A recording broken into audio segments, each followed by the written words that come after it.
안녕하세요 여러분, 반갑습니다. 주말 잘 보냈나요?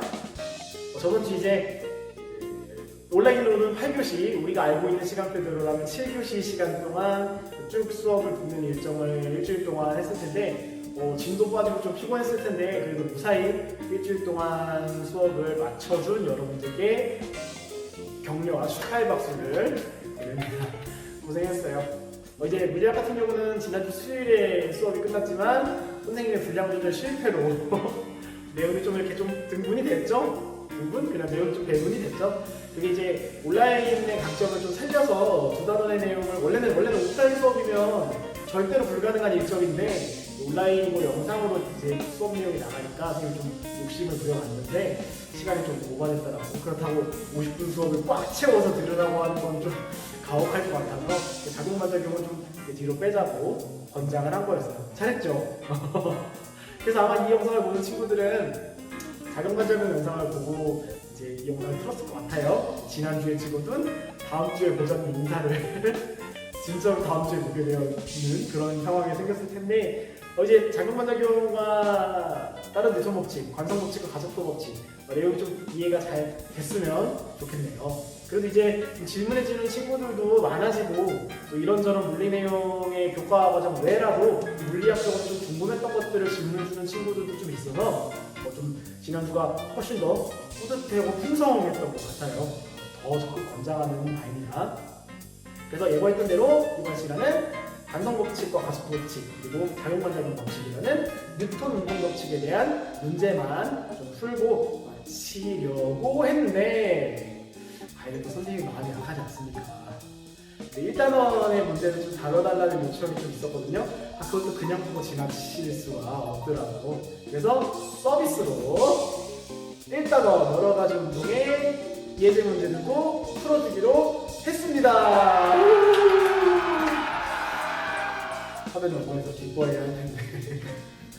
어떤 문제들을 풀어줄 거냐면요. 일단 우리 교과서에 예제 문제 있고 그 다음에 이제 중단원, 1단원, 대단원이 모두 끝나는 그 제일 뒷페이지 보면 그 문제들이 쫙 실려 있는 거 있죠. 별로 그렇게 맞는 문제는 아니지만 그것들 중에서 좀 선별해서 문제를 풀어주거나 아니면 그 누누이 얘기하는 선생님이 효용고에 올려주는 방학 연장기간 과제 있죠.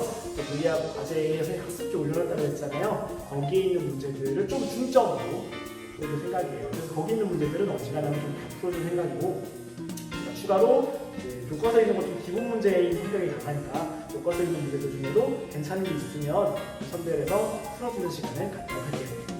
무슨 말인지 알겠죠? 문제풀이 같은 경우는 특히나 잘못된 개념이 막히기 쉬운 공부 방법이거든요. 공부 방법이라고 말하기가 좀 이상하네. 어쨌든 문제풀이를 공부할 때 개념을 문제에 적용해서 풀잖아요. 근데 많은 친구들이 물리학 같은 경우를 공부할 때는 물리학 개념을 물리학 문제에 적용시키는 걸 굉장히 힘들어하는 친구가 많은 걸로 선생님이 알고 있어요. 이제 문제를 어떻게든 풀어야겠고 개념은 좀 잡히지 않았고 이 과정 속에서 이 개념을 가지고 억지로 좀 문제를 풀어보려고 하는 과정이 반복되다 보니까 되게 나사 하나가 빠진 채로 개념이 머릿속에 이렇게 인지가 되는 상황을 적지 않게 발견할 수 있더라고요. 당장 이번 주 저번 주 합쳐서 질문 들어온 것만 봐도 요 부분 좀 이렇게 생각해야겠는데 요 부분의 요 개념은 사실 이런 현상으로 봐야 접근해야 맞는 건데 라는 답변을 달아준 기억이 많아서 그런 부분 좀 주의해서 생각해 줘야 될 것 같고 이 부분을 예방할 수 있는 건 어디까지나 뭐라 그랬어요? 맨날 허구한 날 지금 수업 때 강의 영상 때 얘기하고 있는 정의를 완벽하게 알아야 한다. 당장 이제 최근에 배운 개념들 중에는 힘, 평형, 작용반작용, 관성 이런 것들이 있죠. 그런 것들의 개념을 내가 뜻을 명확하게 알고 있는가, 비슷한 개념끼리도 연결이 지어지는가, 이제 가속도나 힘 같은 경우는 거의 비슷한 맥락으로 봤었잖아요. 그런 것처럼 내가 개념들의 정의를 완벽하게 이해하고 있고 비슷한 개념 그리고 어떤 개념들의 차이점까지 명확히 구분해낼 수 있는가가 누누이 말하지만 1단계예요. 그래서 그게 잘 되지 않으면 문제가 당연히 풀리나 잘 안 풀리지.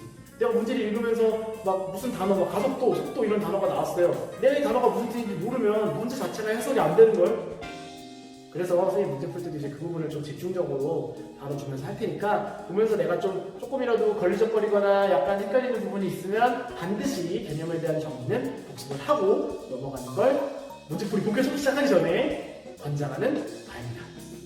알겠죠? 그러면 이제 문제풀이를 본격적으로 시작할 거고 우리 얘기했는 거 기억나는지 모르겠지만 교과과정 외나 아니면 교과과정에 포함된 질문들 중에 좋은 질문을 뽑아서 선생님이 좀 소개를 해준다 그랬죠? 잠깐 그거 얘기하고 본 나오는데 들어가도록 할게요.